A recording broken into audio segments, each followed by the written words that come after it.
Hello viewers. तो आज की क्लास में हम एक बहुत ही इम्पॉर्टेंट प्रॉब्लम देखेंगे थ्री डायमेंशनल ज्योमेट्री से। राइट। तो यहाँ पर हमें जो प्रॉब्लम दी हुई है वो है कि find the direction cosines of the line 3 minus X over minus one is equal to 2y minus one over two is equal to z over 4। Right. तो यहाँ पर हमें जो लाइन दी हुई है, इक्वेशन ऑफ लाइन दी हुई है वो थ्री डायमेंशंस में है। राइट। तो डायरेक्शन कोसाइंस और डायरेक्शन रेशियोज पर आप मेरी प्लेलिस्ट देख सकते हैं, वहाँ पर हमने इसके बारे में डिटेल में डिस्कस किया हुआ है। राइट। तो चलिए शुरू करते हैं। तो सबसे पहले हम क्या देखते हैं कि थ्री डायमेंशनल ज्योमेट्री में कोई भी लाइन होती है जिसकी इक्वेशन जो स्टैंडर्ड फॉर्म है लाइन की वो है x minus x one over a, y minus y one over b, z minus z one over c. Right. तो ये लाइन की इक्वेशन जो है वो एक स्टैंडर्ड इक्वेशन है थ्री डायमेंशनल ज्योमेट्री में। राइट। तो यहाँ पर जो x1 y1 z1 है वो पॉइंट्स हैं जहाँ से लाइन जो है पास हो रही है। Right. so x1 y1 z1 is the point through which this line passes। Right. और a b c जो हैं वो इस लाइन के डायरेक्शन रेशियोज हैं। राइट। डी आर्स होंगे और जो डी आर्स हैं वो एक वेक्टर हम लेते हैं a i cap plus b j cap plus c k cap. Right. तो इस वेक्टर को हम मान लेते हैं वेक्टर c या वेक्टर x भी मान सकते हैं हम यहाँ पर। तो ये जो वेक्टर x है ये वेक्टर पैरेलल होगा किसके, लाइन के, और लाइन के जो डी आर्स होंगे वो इस वेक्टर के जो आई कैप जे कैप और के कैप के जो कोफिशिएंट्स हैं उनसे दिए जाएंगे। राइट। ओके। तो ये बात क्लियर हो गई हमें। ठीक। तो अब हम क्या करेंगे कि हम ये देखेंगे कि क्या ये लाइन जो है वो इस फॉर्म में है या नहीं है। ठीक।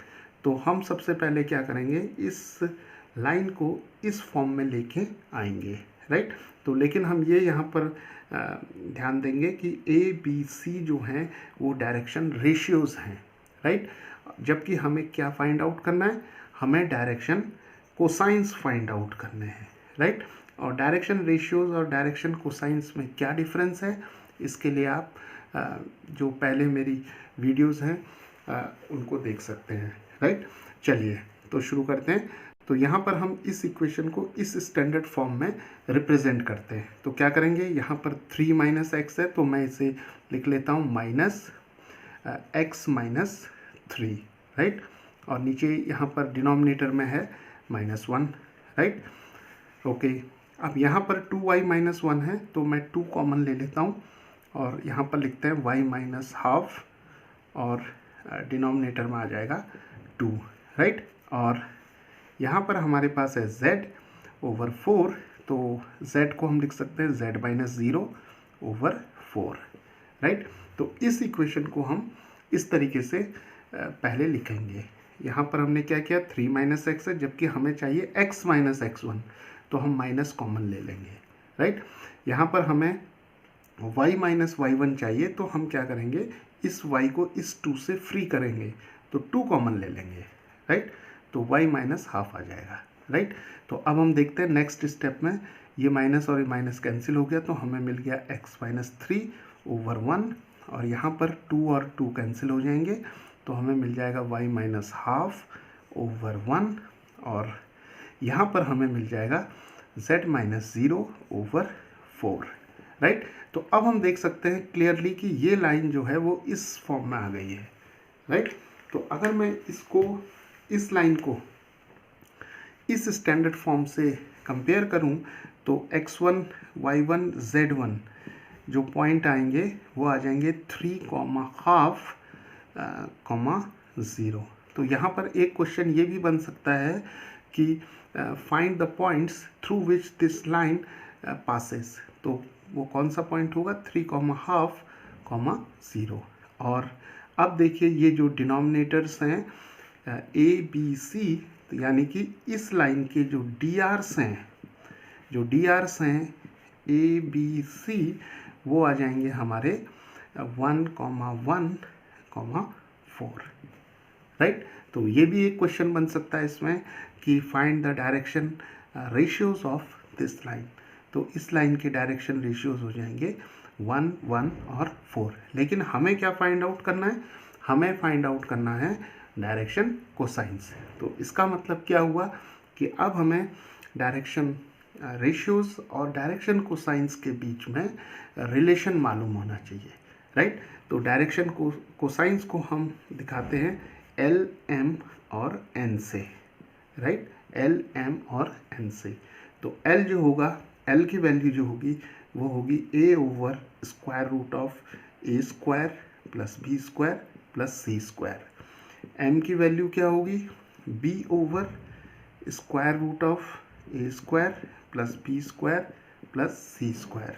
और n की वैल्यू क्या होगी, c over square root of a square plus B square plus C square. अब ये कैसे हमने ये फॉर्मूला लिखा, इसके लिए आप मेरी वीडियोस को देख सकते हैं, राइट। चलिए, तो डायरेक्शन रेशियोज जो एल, एम और एन हैं उसके लिए ये रिजल्ट्स हैं, राइट। और डायरेक्शन रेशियोज हमें ए, बी और सी यहाँ मालूम चल गए हैं, 1, 1 और 4। तो ये वैल्यूज़ हम यहाँ सब्सटीट्यूट कर सकते हैं। तो अब हम यहाँ क्या देख रहे हैं कि ये जो टर्म है square root of A square plus B square plus C square, ये कॉमन है सब में। तो पहले हम इस एक्सप्रेशन की वैल्यू फाइंड आउट कर लेते हैं, ठीक है।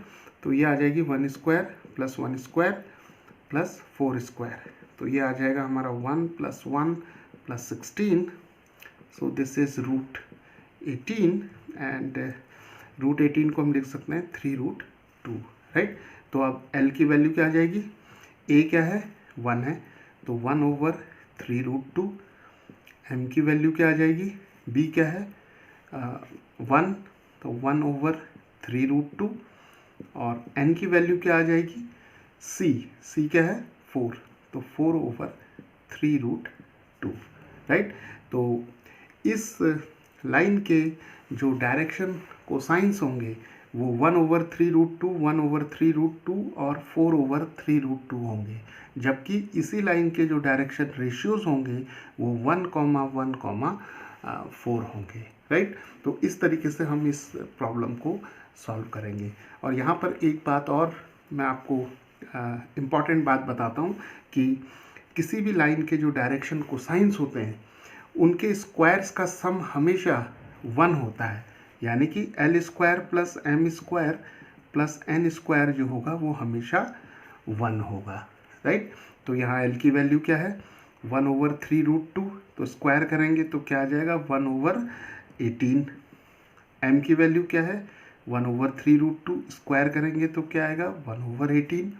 और N की वैल्यू क्या है 4 ओवर 3√2, तो 4 का स्क्वायर 16 और 3√2 का स्क्वायर 18। अब अगर हम इनको ऐड कर दें तो आप देख सकते हैं कि ये आ जाएगा 18 over 18, that is 1, right. So this is also a very very important result, right. Okay, चलिए एक दो बातें इसमें हम और देख लेते हैं। तो यहाँ पर L जो है हमें मालूम है L is equal to cos of alpha, M क्या होता है कॉस ऑफ बीटा और N क्या होता है कॉस ऑफ गामा, राइट। तो अल्फा, बीटा और गामा क्या है, अल्फा, बीटा, गामा जो हैं वो इस लाइन का एंगल है, किसके साथ, एक्सिस के साथ, एक्स एक्सिस, वाई एक्सिस और जेड एक्सिस के साथ।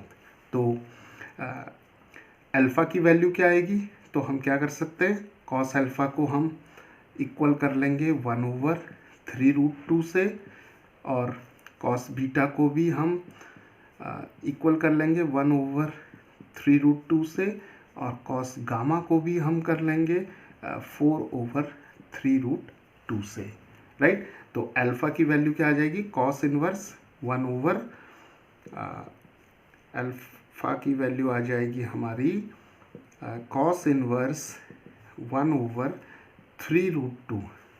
बीटा की वैल्यू क्या आ जाएगी, कॉस इनवर्स 1 ओवर 3√2।